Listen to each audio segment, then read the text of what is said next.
Basahin ko lang itong sinabi ni Diwata sa kanyang Facebook page.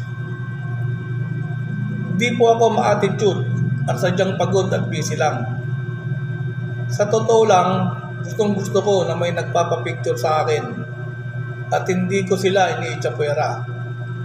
Kung gustong magpa-picture, go, walang problema. Punta na kayo uli sa parisang ko. Ito nga yung nakalagay at sinabi niya dun sa kanyang post sa kanyang Facebook page. Pero bakit yung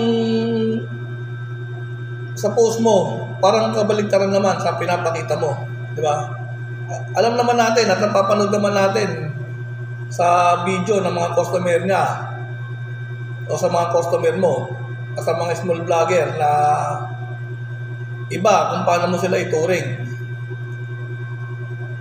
Kagaya nung may lalaki na lumapit sa'yo at gusto magpa-picture kasama ng mga anak niya. Pero hindi mo pinagbigyan, di ba? Ang sabi mo, marami kang ginagawa. Eh ano ba naman yung isang click lang ng camera, sandali lang naman yun. Hindi naman naabot ng 10 segundo o 15 segundo yun. Para lang sana sa mga bata. At saka yung small vlogger na nagpapabati sa'yo ng happy birthday, ano ang sinabi mo? Lilipas din yan, kuya. Ano ba naman yung sabihin mo lang na happy birthday? Para hindi lang mapahiya yung lumapit sa'yo. Kasi halata naman sa itsura nung vlogger na yun na napahiya siya kasi marami rin nakarinig doon sa sinabi mo, di ba? Kaya kung ano yung nakalagay dito sa post mo, eh parang kabaligtaran naman sa pinapakita mo. Katulad ng magpapapicture ka, pinapakita mo sa habang nagpapapicture ka, nakasimangot ka. O kaya kukunin mo yung cellphone mo, magpapapicture ka habang nagte-text ka.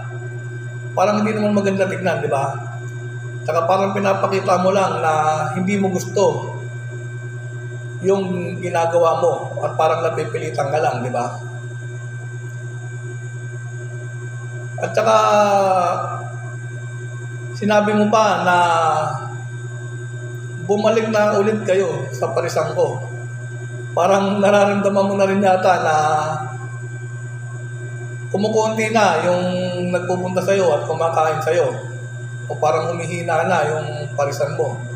Kasi noong mga nakarang araw, may mga video na lumabas na nagsosurvey dun sa parisan ni Diwata.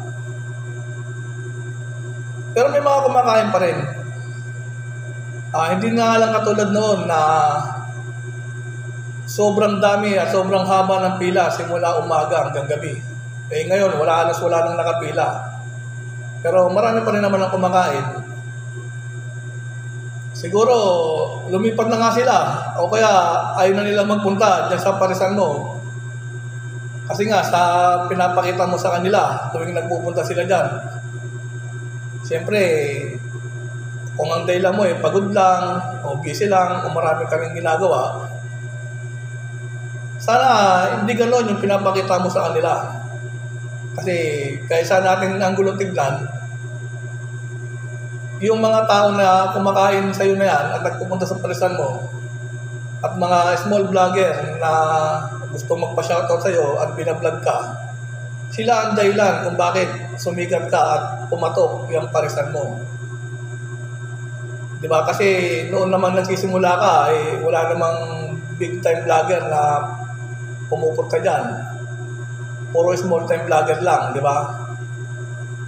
Pinuntahan ka na lang ng mga big time vlogger nung sumikat ka na. Kaya sana huwag natin pakitaan ng hindi maganda yung mga kumakain dyan na gustong makita ka o magpa-picture sa'yo.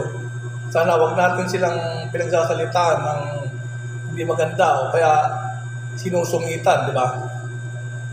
Para wala ring masabi sa'yo yung mga tao at para hindi ka nila makitaan at sabihan ng nagbago ka na o sumama na yung ugali mo kasi sumikat ka na nga. At saka huwag nating sabihin na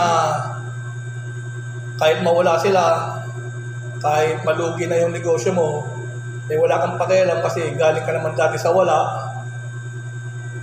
Kaya ka nga binigyan ng opportunity para sumikat at lumago yung negosyo mo.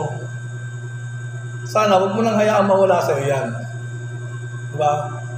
Parang ibalik mo na lang sa mga tao at sa mga customer mo kung ano yung magandang nangyayari sa'yo ngayon. At i-share mo yung blessing mo sa kanila. Kasi yun na lang ang parang ganti mo sa kanila. Kasi sila naman talaga ang dahilan kung bakit pumatok ang negosyo mo at kung bakit sumikat ka na ngayon, di ba? Sana kung ano yung pinapakita mong maganda sa mga big time vlogger na nagpupunta sa'yo, sana ganun din sa ang pinapakita mo sa mga customer at mga small vlogger na lumalapit sa'yo. May dalang regalo o wala, sana maging pantay pa rin ang tingin mo sa kanila. Di ba? Kaya good luck sa mga susunod pang gagawin mo at sa mga negosyo na idadagdag mo. Kasi balita nga na may branch siya uling itatayo, di ba? Kaya yun lang naman. Sana wag natin pakitaan ng hindi maganda yung mga tao at mga customer na kumakain o kakain at pupunta dyan sa'yo para makita ka lang at magpa-picture lang sa'yo o magpa-shoutout, di ba? Sana marunong din tayo lumingon sa pinanggalingan at sana maisip natin kung sino ang dahilan kung bakit tayo nagtagumpay o kung bakit ka nagtagumpay ngayon, di ba?